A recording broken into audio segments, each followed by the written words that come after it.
welcome to Women Making News Live. I'm your host, Demi Hicks, and our special guest today is Trindl Reeves, Chief Sales Officer for Marsh McLennan Agency. Trindl, welcome to Women Making News Live. Hi, Demi. Glad to be with you today. You know, I was thinking about you as Chief Sales Officer, and I was thinking about it being a new year, and I thought what it must look like for a Chief Sales Officer in a new year. Well, a new year in sales means a new beginning. You have to do it all over again. So for many of us, it's a new day, a new start. We're starting at zero, and it's time to get busy and refresh. I just really appreciate your willingness to be with us today. And Trindl, we're very interested in learning more about Marsh McLennan Agency, your role, the role of a woman in that position. Tell us a bit about MMA and what makes it so special. Well, Marsh McLennan Agency is a separate subsidiary inside of Marsh McLennan. Marsh McLennan's been around for 150 years and is a global firm. But we're a little different. We're really focused in what we call the middle market and the upper end of the middle market. And we work with clients for all different types of insurance needs on the commercial side, as well as personal insurance. But really what makes us different is we're a very high growth organization. And what's exciting about growing like we are is we afford many opportunities for our people, new job opportunities, new ideas what we can put into play by using our investment dollars to help us grow and give our clients new resources. So being a nimble organization with a really exceptional kind of fast-paced culture makes us a little different than what you normally would think in a commercial insurance brokerage firm. Yeah. So how did you decide to create a career for yourself in the insurance industry? Well, there's a little joke in our industry that nobody picks an insurance. They fall into it. And I was no exception. Back in college, actually, I was making cold calls for a small insurance agency for $5 an hour. And I had all sorts of other plans that I was going to go pursue. And things changed post-graduation, and the gentleman that I work for said, "Hey, why don't you come work for me?" And I said, "Really? I don't even know what we really do. I just read a script." And he said, "Oh, you'd be great at it." And here I sit, 30 something years later. And I absolutely love the industry. It's been just a great career for me. I think it's a great career for women. And I feel very fortunate to have found this business. It's really fantastic. You have achieved a very high level of success. Your role speaks to that. What advice would you give to rising stars, and especially I want to say in a male-dominated industry, but what advice would you give to rising stars, to those with high potential, especially women who want to build a career in the insurance industry? Yeah, I've always been one, and especially being for many years, I was a young female in a business there were a lot of men. I think that there's no substitute for results, right? If you're getting results and you're good at what you do, that's hard to argue with. So I really focused on being really good at what I was slated to do. And I think for me as a young professional, and even as I kind of hit my stride, really learning the technical aspect of the business, learning the details of insurance. Our business is very relationship oriented, but I chose to get very kind of deep into the technical aspects so I could solve problems for clients. So that I think really gave me a competitive advantage, both among my peers and when we were out, calling on new clients. I think work ethic is something that in our business, there's a direct correlation on results between how hard you work and how well you do. And I think that's a very, very important component.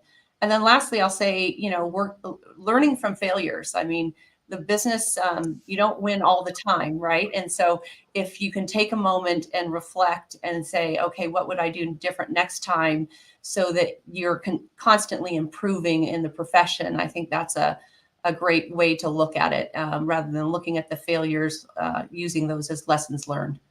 Right. And go a little deeper on that, though. Is there something more than what you just said that it takes for a woman to be successful in the sales industry, in the insurance industry? Is there something more? I don't know that there's something more. I actually think I always looked at it like we kind of differentiate ourselves because we are female and it is a bit unusual. It's not as unusual as it once was. I'll speak to MMA for a minute. There was a time here where I was the only female principal in our organization in the West region. Today, we're 25%. So we've made good progress over the years, but I don't look at it as a disadvantage. I actually look at it as an advantage because we stand out and we're memorable and we look at things a little differently. And we might have to focus on the technical side a little bit more because of the relationship side. Many of the women don't do the same things that men do from a business development standpoint, but we can do most of them. Yeah, that makes me think of something you shared with me when we were preparing for our interview, and you told me a bit about yourself and your history as it relates to your athleticism. Are you still an athlete? I know you told me you were an athlete. Tell us a bit about that. Well, back in the day, I was a competitive track and field athlete, and I was a heptathlete, which is the women's version of the decathlon at 7 events, and was pretty serious about it and had some health issues, which caused me to rethink my path post-college. But I think that kind of work ethic and discipline, I think it transfers well onto the business side. It's the same requirements that athletes have as far as practice and rehearsal and the discipline around organization and really the grind it takes to be successful in our business. And I feel that there's a huge amount of parallels between athletics and the commercial insurance business. Matter of fact, I focus on hiring athletes. It's part of our strategy. And a lot of athletes don't have the ability to do internships because they're athletes. And so they kind of have an unfair situation upon graduation and they need a little help. And I'm all about trying to help them understand how they can take those skills that they learned as an athlete and translate them into the business world. And, to your question, I work out religiously. It's my outlet, but I'm not a competitive athlete like I was, but I'm still very competitive. I think that's kind of inbred once you have that drive, it doesn't just leave you. So I just prefer to use it to win new clients and get our people successful. Yeah. Can you be successful in sales without being competitive? I think the competitive piece is what lifts you up when you don't win. Mm-hmm. I think that helps you regenerate. I think there's been some people that are a bit more introverted, a little bit more analytical that I have seen be successful. But as far as long-term being fulfilled and feeling good about the job, I think that competitive drive is a key element to what makes a salesperson successful, largely because of that ability to regenerate and get back on it after a loss, so to speak. Right. Yeah. So you mentioned to me in our conversation an initiative within MMA called GROW, an acronym GROW. Share about GROW and what that does within the organization. Yeah, I'm so proud of what GROW has become. It started in 2010, so a long time ago, before these initiatives were what they are today. But GROW is a women's initiative. It stands for Growth in Relationships and Opportunities for Women. And it was designed at the outset to help promote high potential women within our firm to get more women in leadership positions. And it has taken off. To see what's transpired over the years, I was the one that tried to help launch it and was the chair for a few years. And then other women have taken on the chairperson role, and each of them have added something new to the program and made it better and better and better. And now it's a national program. It's our largest colleague resource group, really working to promote women within the organization and get more women ultimately in leadership jobs in the company. And it's amazing to see just the grassroots viral nature of how it's taken off within our company. That's fantastic. And that says a lot that the initiative started in 2010. Yeah. Really before, not that there weren't others, but before the Big Bang. Right. Now there are a lot of initiatives. That's fantastic. You also mentioned that 25%, you use the 25%. So is that 25% of MMA sales representatives are women, or 25% across the organization? Yeah, those are very different numbers. In sales, happy to say we're about 22% women now. Just in the last 3 years, we've moved it 1% per year. So very happy about that. We still have a lot of work to do, but very excited to see some progress there. In leadership positions, we're much higher. I don't know the exact stat now, but we have a lot of women in what we call service roles, support roles in the corporate infrastructure at very high levels. So our numbers are significantly better on overall leadership. I just don't happen to have those handy. Sure. Yeah. Earlier in this interview, you used the word what MMA can do and does do for all of its employees, because it's a growth organization. Yeah. I see oftentimes, whether it's on LinkedIn or videos running around social media, I see limitless. I see MMA associated with the word limitless. Say more about that, and especially women.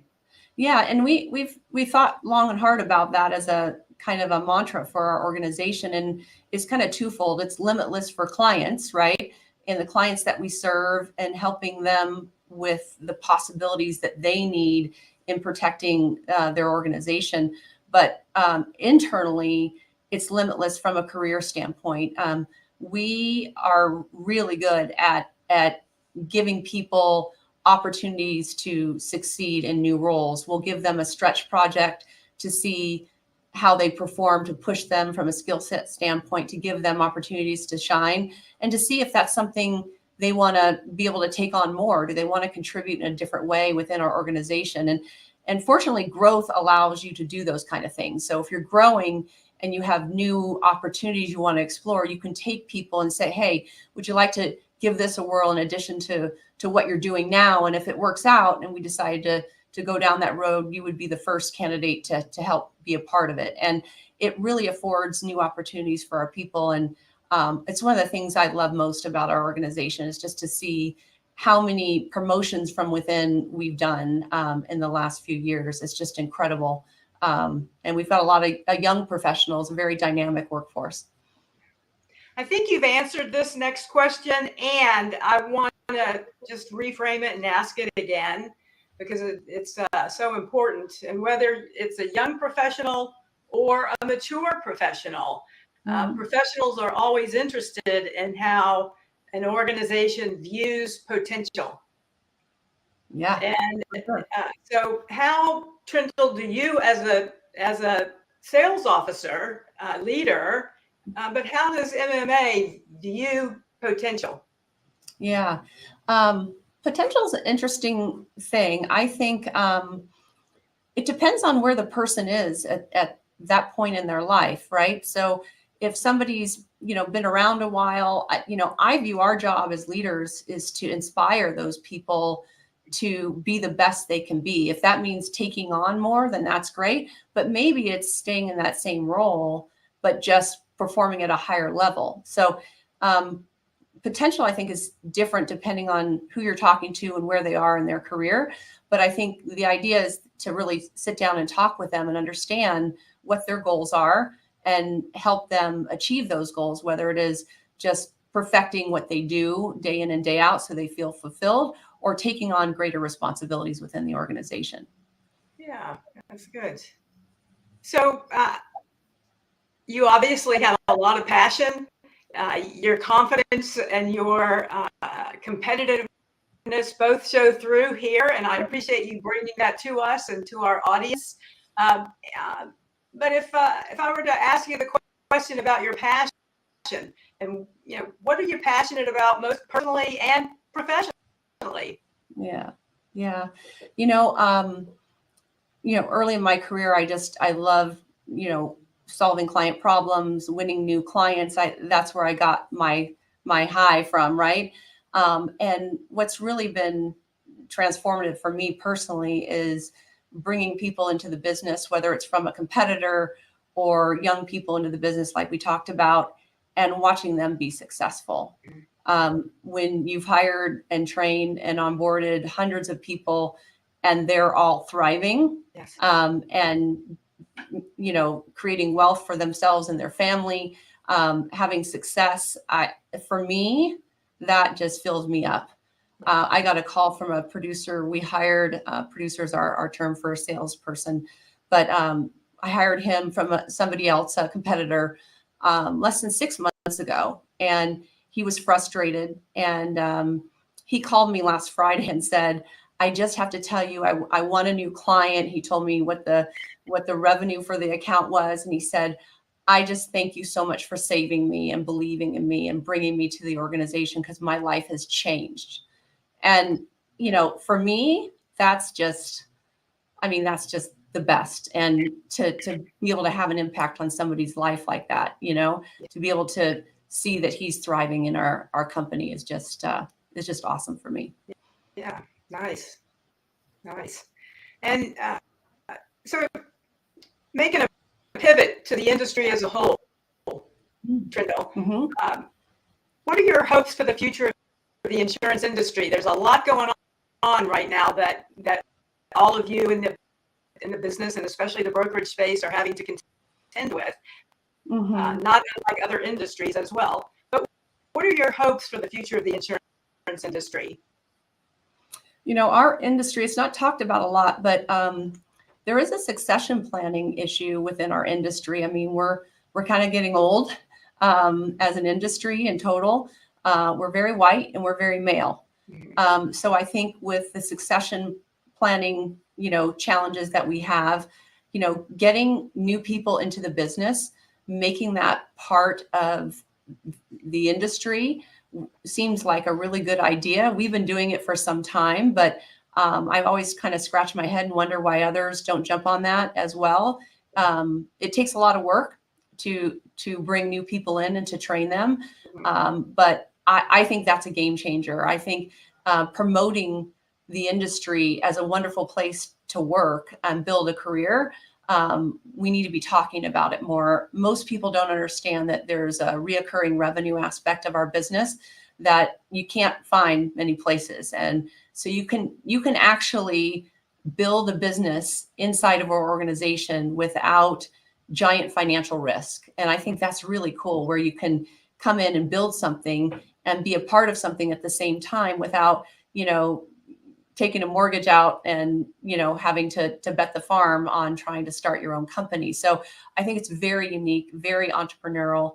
And I'm hopeful that others spend more time, bringing new blood into the industry, whether they're young or old, maybe shifting from another profession into our business. We can teach it. It takes a little effort, but we can teach it. And, it's just a terrific industry. And I'm hopeful that we get a more diverse population, both age, sex, and ethnicity, ultimately, where we're bringing in, people of all colors and genders that really help us become better at what we do. And so on that, diversity, equity, and inclusion that you just mentioned, MMA focuses on that. Go a bit deeper. Yeah. In the last few years, we've really gotten a lot more serious about what we call our colleague resource groups. We have a full-time DE&I officer in Kira Kimball, who's just amazing.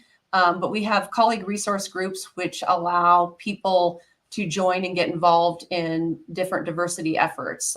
So, you name it, there's a group that you can get involved in and really work to make a difference. And these organizations inside the company have real meaning, and they're making communities inside of our company where they can actually drive change and help bring diversity into the workplace a little bit more. Yeah. So Trindl, what message do you hope our audience takes away from having spent time with you today? That's a good one. Well, first of all, if you haven't considered the insurance business as a potential career, give it a whirl, look into it. It sounds very intimidating, financial services, and it sounds big company, but there's lots of, middle-sized companies that need talent. And, I think it's a great industry for everybody to consider. I also think for women, our business is incredible. I have, I'm blessed with 2 children and was able to be a working mom and be able to be present for my children's life as they grew up. Was able to have that. You can have both. This is the type of career that affords you the ability to have to be an engaged parent by also having a meaningful career. And I think that's really special and hard to find today. So I would just say, look into it, give it a try, don't rule it out. Oh, good. So it is clear that you are an ambassador for the insurance industry and passionate about it, that you are an ambassador for MMA, and that you are an ambassador for women. And I appreciate your willingness to be with us today. And I just look forward to continuing to watch you and to watch MMA as it grows. Thanks, Demi. Thanks for having me. It's been great spending time with you. Thanks. At the core of Women Making News is our ability to award scholarships. And our scholarships are made possible through our sponsorships. Today, I am proud to introduce you to Kira Kimball of Marsh McLennan Agency, where she will tell you about their sponsorship of Women Making News. My name is Kira Kimball. I'm the Chief Diversity, Equity, and Inclusion Officer at Marsh McLennan Agency. We are a proud sponsor of Women Making News and share its beliefs in the critical importance of investment in and empowerment of women in the insurance industry. While there are many women in this industry, we know there are great opportunities to elevate women to executive positions and key decision-making roles that guide the vision, strategy, and impact for our organizations. Over the past couple of years, through a global pandemic, social unrest in our communities, and great mental health challenges, women have stepped boldly into leading organizations in change, uncertainty, and compassion, all while many leading in their own homes as well. At MMA, our colleague resource group, GROW, which stands for Growth in Relationships and Opportunities for Women, is one of many intentional ways we invest in women. GROW as a platform for giving voice and building power for our colleagues identifying as women provides education, networking, mentoring, and career development opportunities, not to mention ways to become an ally, all of which are driven by the members of GROW. We are also a proud sponsor of the Association of Professional Insurance Women, and as a national board member, I aspire that MMA becomes the exemplar of women in insurance. While we've made progress, we know we have work to do and are committed to this journey. With deep gratitude to our colleagues, we have been named one of Fairy Godboss's best companies for women. We take this affirmation with belief that we are indeed making strides. The gifts and talents women bring to our industry, workplaces, and clients are incredible. We need to harness these strengths for the betterment of our industry and the communities in which we live and work. Further, our organizations have been called to humanize our workplaces like no other time in history. We know we can look to women's leadership to lead these efforts. Thank you, Women Making News, for leading this important work to build power for women. Join us next month for our next broadcast of Women Making News Live.